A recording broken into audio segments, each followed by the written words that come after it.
રવિવારે આપણે ખંડલાસ ગેમ ઝોનની અંદર નાની એવી આગ લાગવાનો બનાવ બનેલો હતો. ત્યારે ફાયર બ્રિગેડમાં કોલ મળતા તાત્કાલિક ઘટના સ્થળે આપણા ફાયર ફાઈટર અને સ્ટાફ પહોંચી ગયા હતા.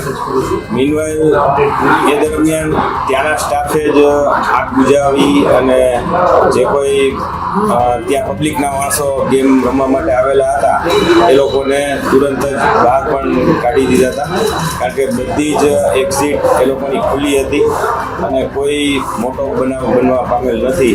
એ આપણા માટે સારું છે. બીજું કે ત્યાં સ્પાર્કિંગ થવાથી લાઇટની અંદર કંઈ નાનો તડકો થયો અને આગ લાગવાનો બનાવ બન્યો હતો એવું આપણને જોવા મળેલું. અને ત્યાંના સ્ટાફે જ આગ ફાયર એક્સ્ટિંગ્વિશરથી બુઝાવી નાખેલી હતી. ત્યાંનો સ્ટાફ પણ ટ્રેન હતો, એટલે એ પણ આપણા માટે સારું છે. અને અવેરનેસ હોવી એ ઘણું આપણા માટે પ્લસ પોઈન્ટ છે કે બીજી કોઈ જાનહાની ન થાય, આગ સ્પ્રેડ થતા અટકે. તો મારી સૌને એ પણ પેલી છે કે ભાઈ ફાયરના સાધનો ઓપરેટ કરતા આવડતા હોય તો એ આપણને બેનિફિટ રહ્યા. રાજકોટમાં ટોટલ 7 ગેમ ઝોન છે. એ 7 ગેમ ઝોનમાં 3 ગેમ ઝોન હાલ પૂરતા ટેમ્પરરી બંધ છે. એમાંથી આ ત્રીજું જે આ ખંડલાસ છે એ રવિવારે બંધ થયું. હવે એ લોકો ઇલેક્ટ્રિકના સર્ટિફિકેટ, વાયરિંગનું એપ્રુવલને બધું આપી દેશે, પછી એ લોકોને આપણે શરૂ કરવાની પરમિશન. લોકો પાસે બધા ફાયર કે જે કોઈ લાગતા વળગતા એનઓસી કે જે કાંઈ મંજૂરી છે એ બધું એની પાસે છે. એટલે લાઇટ કઈ કંપનીની છે, ક્યાંની છે એ મને ખ્યાલ નથી, પણ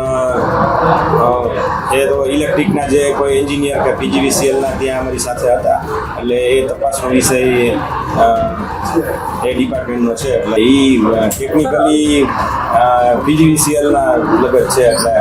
એટલે ત્યાંનું સ્ટ્રક્ચર જે છે એ આખું ફ્રેમ સ્ટ્રક્ચર છે અને એમાં ટાઉન પ્લાનિંગ ડિપાર્ટમેન્ટે એમને મંજૂરી આપેલી હોય, એટલે એ પણ ટાઉન પ્લાનિંગમાંથી વધુ માહિતી આપ લઈ શકો છો.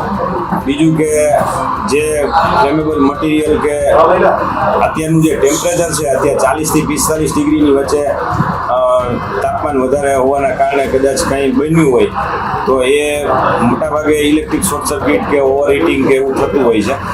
એટલે એના લીધે આગ લાગેલી હોય એવું પ્રાથમિક તારણ હોઈ શકે.